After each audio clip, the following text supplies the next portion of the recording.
ایک لمحے کا سکون میسر نہیں، لیکن حسن جوانی تھی کہ اللہ اللہ حفیظ، اللہ تعالیٰ نے اس کی تمام محرومیوں کی کمی توبہ شکن حسن دے کر پوری کر دی تھی۔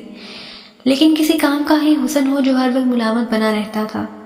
طاہرہ بیگم کا بس نہیں چلتا تھا، ورنہ زہر دے کر ہلاک کر دیتی۔ وہ اس کے حسن جوانی پر بھی کڑی تنقید کرتی تھی، اور یہ تنقید اس وقت اور زیادہ شدت اختیار کر گئی تھی جب نظم و نثر کے لیے رشتہ آیا تھا اور عشیرہ کی طرف منتقل ہو گیا تھا۔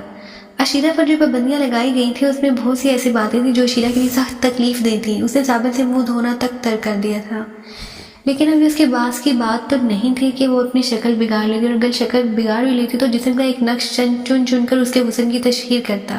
نہ جانے کب تک وہ آئینے سے حسن کا خراج وصول کرتی تھی، اور پھر ایک ٹھنڈی سانس لے کر آئینے کے سامنے سے ہٹ کر بستر کی طرف چل پڑی۔ ذہن بدستور کشمکش کا شکار تھا۔ کچھ عرصے پہلے کم از کم نظم و نثر کا رویہ ہی ٹھیک تھا، اور اسے ان کے ساتھ وقت گزارنے کا تھوڑا سا موقع مل جاتا تھا، لیکن اب وہ بھی رکاوٹ کا شکار ہو گئی تھی۔ عشیرہ کا معمولی لباس، اس کا میک اپ سے آئے چہرہ ان کے ہزار میک اپ زدہ چہروں سے کہیں زیادہ حسین تھا۔ بات صرف وہیں تک نہیں رہی تھی، بلکہ ہر آنے والے عشیرہ کے حسن کی تعریف کرتے تھے۔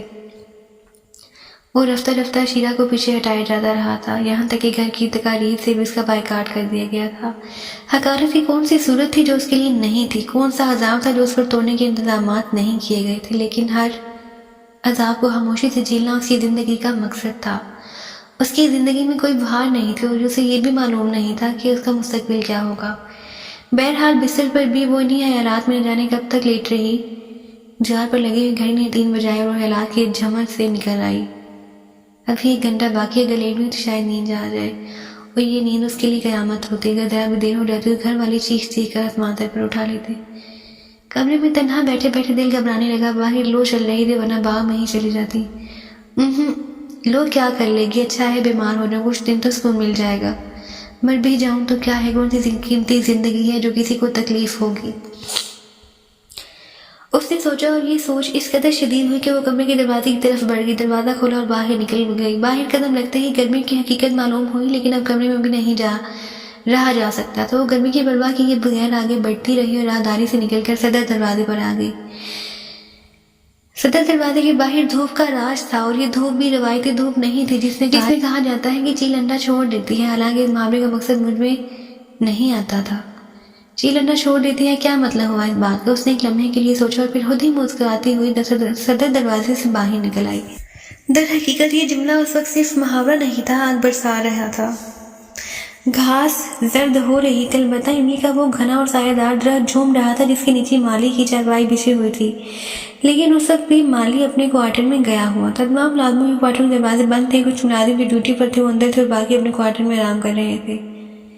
املی کا یہ گھنا درخت اسے ہمیشہ سے پسند تھا، اور حقیقت بھی یہی تھی کہ اس کے سائے میں دھوپ دم توڑ دیتی تھی، اور وہ تیز قدموں سے درخت کی طرف بڑھ گئی اور اس کے نیچے پہنچ گئی۔ بلا شبہ یوں لگا تھا جیسے جہنم سے نکل کر جنت میں آ گئی ہو۔ مالی کی حالی چارپائی پر اس نے قبضہ کر لیا اور پاؤں لٹکا کر بیٹھ گئی۔ درخت کے پتے لو سے ہل کر ایک دلکش نغمہ بکھیر رہے تھے۔ وہ اس نغمے میں گم ہوئی اور تھوڑی دیر کے لیے اپنے تمام غم بھول گئی۔ دور دور تک کوئی نظر نہیں آ رہا تھا، یہ ویرانی اسے اپنے مقدر کی طرح محسوس ہو رہی تھی، لیکن املی کا یہ درخت ہمدرد تھا۔ وہ اسے گیت سنا رہا تھا۔ اس کی نگاہیں ایک چمکدار نقطے پر جم گئی اور ذہن نہ جانے کن کن خیالات کا مرکز بن گیا، نہ جانے کیا کیا سوچیں دامن گیر ہوئی۔ اچانک اسے قدموں کی آہٹ سنائی دی اور پھر وہ چونک پڑی۔ اس وقت کون ہے جو اس کی طرح سر پھرا ہے اور باہر نکل آیا ہے؟ اس نے مڑ کر دیکھا اور اسے ایک سایہ سا متحرک محسوس ہوا۔ وہ سایہ اس کے پاس سے گزر گیا، لیکن پیچھے تو کوئی نہیں تھا۔ اس نے دائیں بائیں اور پھر آگے کی جانب دیکھا۔ یہ کیسا سایہ تھا؟ اور پھر اسے کانوں نے قدموں کی چاپ بھی سنی تھی۔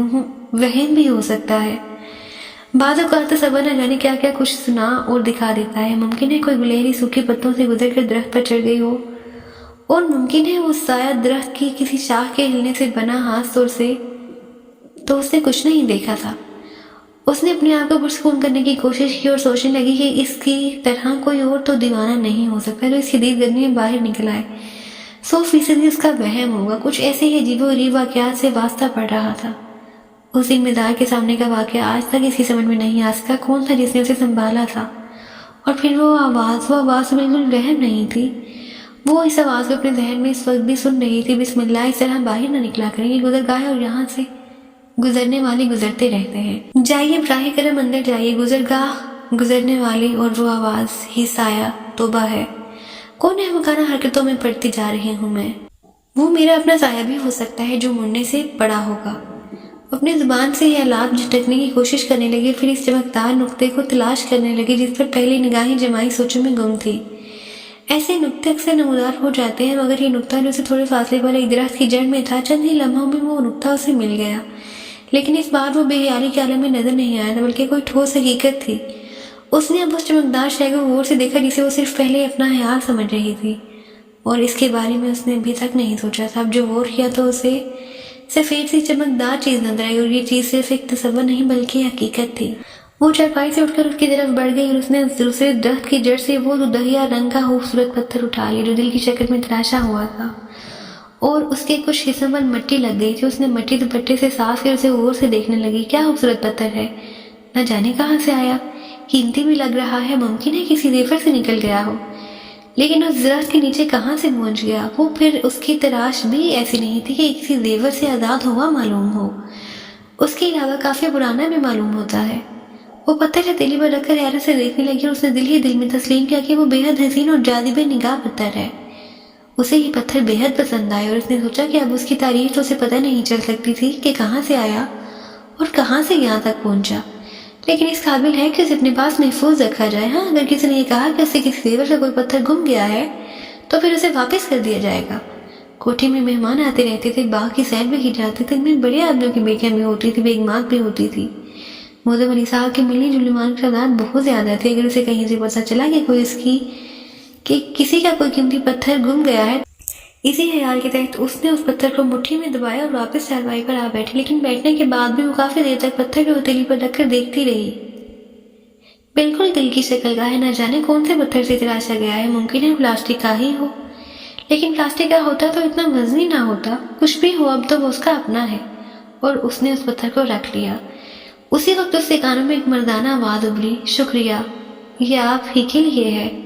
وہ پھر اچھل پڑی۔ اس بار اس کے کانوں نے دھوکہ نہیں کھایا تھا، یہ مردانہ آواز ایک لمحے کے اندر جانی پہچانی محسوس ہوئی تھی۔ جاری ہے۔